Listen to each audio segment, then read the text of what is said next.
असो छठ करबो हम कोसी भरबो मैया देती है लालन नहीं देरी करबो।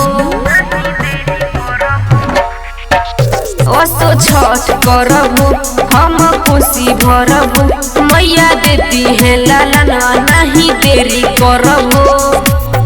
घर न आवे कमी बादेसी सखी पियवा परदेसी आय हाय रे सखी पियवा परदेसी आय हाय रे सखी पियवा परदेसी आय हाय रे सखी पियवा परदेसी।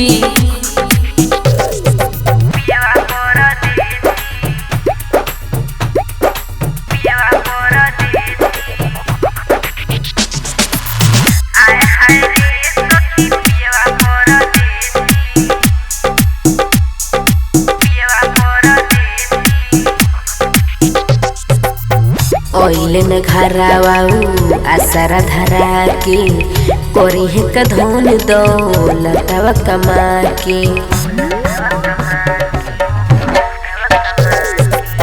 ओइलन घरे आसरा धरा के कोरी है का धनी दौलत कमा के।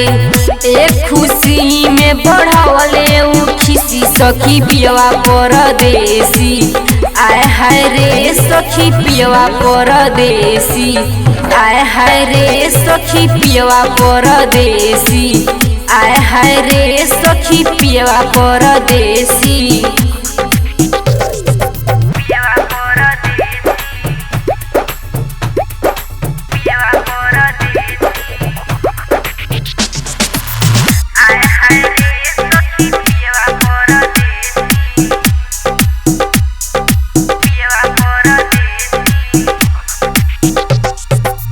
छठी मैया के महिमा महान हो शिव मुकेश देखो करेले बखान हो।